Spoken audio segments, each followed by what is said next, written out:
time for Can't Take the Heat, built by the Home Depot, because the question goes as so, Sam. What is your level of trust for Notre Dame to finish 11-1? 0. Ooh, wow. Not even like a little bit. Just zero. about 0. No hesitation. You lose to Northern Illinois, and you said it, what, they've already lost 3 games this year? I don't have a very big level of trust with this team. Even despite with what we saw today. Are they going to run the table? Are they going to win all the games they have remaining on their schedule? They should, but I don't think they will. That's what I'm saying. Is my trust level is at 0. Damn. That's cold. Trust spicy, issues. Right? They should. They should. But here's the thing. Notre Dame has been really good on defense. They really have been since Marcus Freeman got there. That's like his bread and butter. For sure. They run the ball fantastically well. Right. 40 carries for 265 yards today. Right. The issue, I think, becomes the efficiency with which they play on the offensive side. Sure. Should they beat the majority of these teams down the stretch of their schedule? Absolutely. There's no question about it. The Army game is going to be a little bit difficult, and the at USC, that's probably one of the biggest toss-ups of the season for them. Sam Hartman wasn't the guy last year, so they go back into the portal. They get Riley Leonard. Threw the ball a lot better today, but with what we've seen so far on a consistency basis, I don't see it. Trust is a big problem that I have with this team, and is this offense going to be able to replicate what they did today against a top 10 Power 4 defense? I don't think so. I have a hard time seeing it, too, and I know how well they run the football. My problem with them, too, is just like there is no real threat of a dangerous passing attack. And eventually, you're going to play somebody that's going to say, you're not going to run the football on us. You have to drop back and cut us up in the passing game. And to say that they're going to figure that out in the playoffs, that'll be my concern. Because that's the thing that you need to build that through repetition. If Notre Dame, Texas A&M, neutral field. Right. I don't think we're getting the same result that we got in week 1.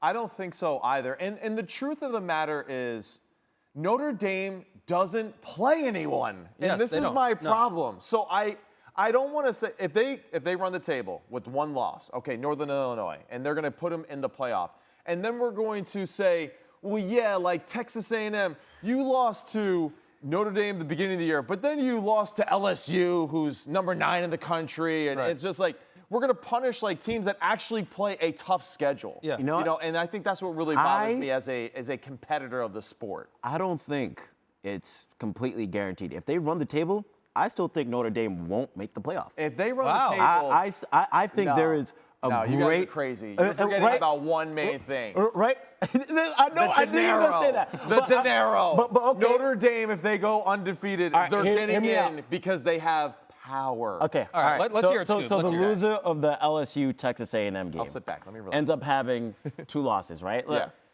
So at that point, let's say the loser of that game wins out the rest of the season.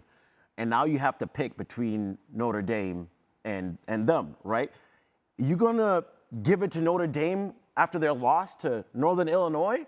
Or are you going to give it to the team that had better losses and better wins? Yes. When you really? Well, no, I don't want them to do that, but they will say, well, Notre Dame's looked really good in the month of October and November, and that's what matters. Like, they're playing good football now. Well, if they go 11-1, it's also going to really depend on how they won those games, right? And you got to reward not the most deserving, but the team that you truly think is the best. That's what the commissioner said that they're going to be doing. And I think there's going to be 2-loss, maybe even 3-loss teams that are just going to be better than Notre Dame. And they are going to be because we're going to see them against better competition. Exactly. And someone is going to get left out who is undefeated, goes to a conference championship, loses, and is going to get passed up by a 1-loss Notre Dame team. I just have a feeling that it's going to happen to somebody. You don't think we'll run Probably in the Big 12. You don't think we'll run into like a Florida State? Like, I can see Notre Dame being the Florida State of last year, and that's something that you brought up. I can really see that happening, and God forbid Riley Leonard gets hurt or some of their key players, they lose more guys.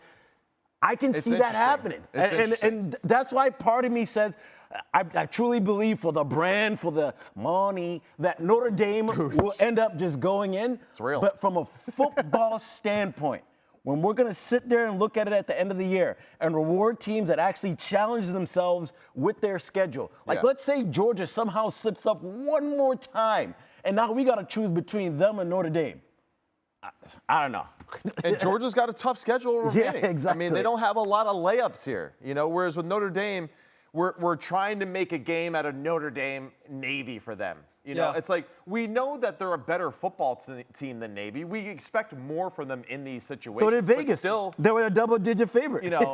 Yeah, I don't know. Like, that's what's frustrating me about Notre Dame. This is why every year I feel like I have the same conversation and I kind of pull my hair out when I'm talking about Notre Dame, because I feel like they just get this pass, and it's the same thing. They get into the playoff, they play a team, and then they get absolutely smacked. Yeah. And we're like, but they're, and we make excuses for them, And meanwhile, we have other teams that are playing like real tough competition week in and week out. Like Vanderbilt's a more proven commodity to me than Notre Dame is right now with their no schedule. question. It's a fair point, too. And we always hear it all the time. Reese Davis says, if you are not good enough, a loss will find you, which is why, going back to the original question, I don't have a ton of faith in Notre Dame finishing out the rest of the season without a loss. So I think they'll go undefeated, but, the question will be just the playoff. Yeah.